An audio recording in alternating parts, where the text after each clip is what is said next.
So there are big changes coming to the Model Y and Model 3 in 2023, with the EPA just announcing that a new standard range Model Y will be coming in 2023. But what about the base model Tesla, the Model 3? What are the changes happening expected next year? Well, breaking news just came out regarding a brand new Model 3. Let's get right into it. So I'm not the type of channel to beat around the bush. The main news, I'll give it to you first, and then I'm going to talk about my experience with my Model 3 and what will be changing in more detail moving into next year. So Project Highland, what is that? Project Highland, well, what is that? Well, this brand new news came out really recently about the Model 3 getting a complete makeover, if you will, from the interior to the exterior. Now, this is a source very, very close to Tesla, and I would expect this to happen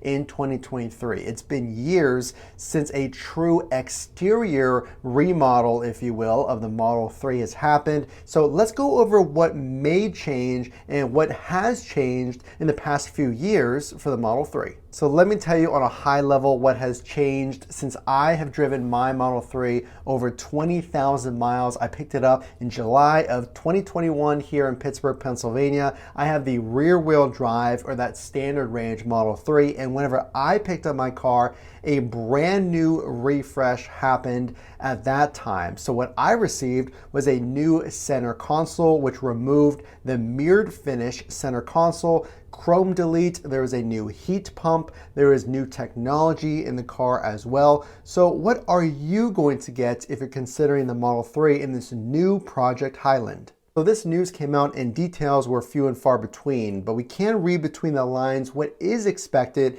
is a new Model 3 that looks a lot like the updates that came recently for the Model Y. So what we're talking about is a new structural battery pack and maybe a one frame casting. So now the Model Y has one piece for the frame, or less pieces I should say, that make it much more resilient, and the battery is now your floor in the Model Y, that structural battery pack, making it virtually impossible to tip over, making it much more durable in accidents. So will that new structural battery pack come to the Model 3? So one thing I don't think it's going to get are any kind of buttons or knobs or anything other than the traditional minimalistic feel for the dashboard. And this is why I say this. There's a lot of unused potential in your Tesla screen, the voice commands specifically. A lot of Tesla owners, myself included, forget about that one-touch voice command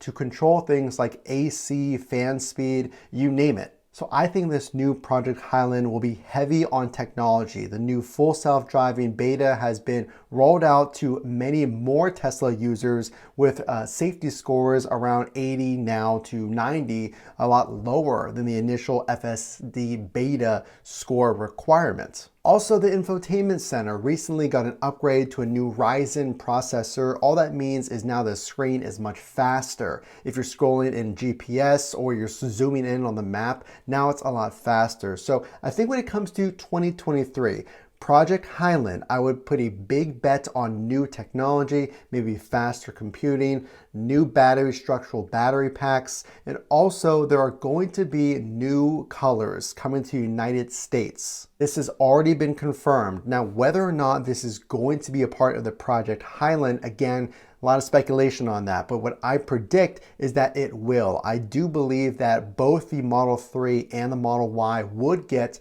the new colors when they do come to the United States.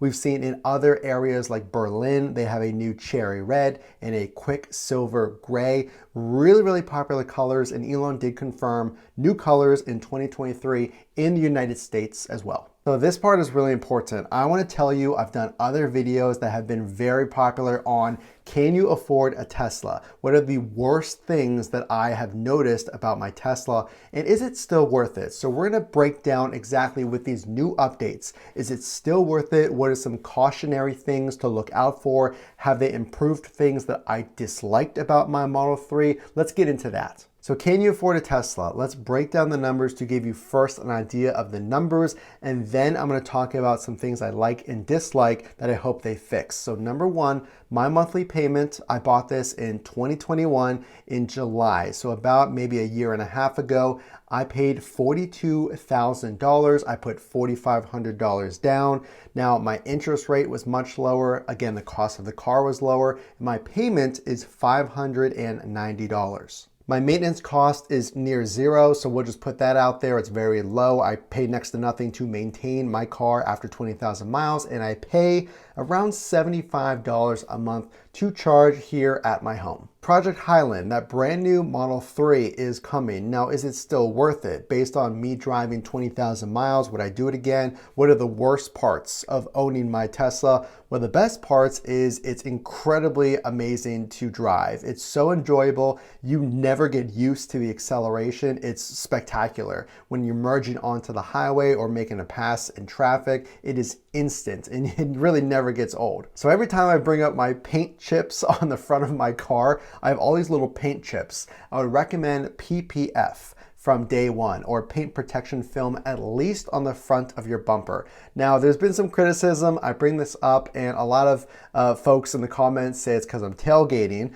But I think it's because I do a lot of highway driving. It's because of salt here in Pittsburgh, Pennsylvania. We get really heavy winters and maybe from time to time some tailgating and gravel. But the long and short of it is there's no grill on your Tesla. So no matter how you're driving, all of those pebbles and debris, whatever happens to be, is going to pummel your Tesla. So the things I dislike the most is how much my paint has held up to that abuse. Well, here's a really cool thing. If you are considering this brand new Model 3 that's going to come out, much like my car, you're going to get over-the-air updates. So as long as your Tesla can't update and receive these, things like recalls will be a thing in the past. I actually received this letter in the mail. The great thing about new Teslas, so moving into 2023, these over-the-air updates fix 99% of your issues, and less than 1% of Tesla recalls require you to go back to the Tesla dealership, I should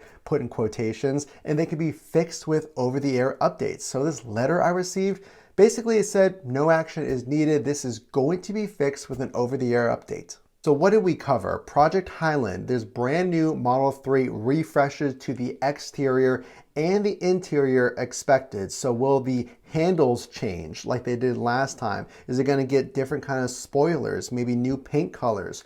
All things that we have mentioned. Maybe new rims would be really, really cool. That'd be really cool to see. And also we talked about, is it still worth it? How much I pay, $590 a month.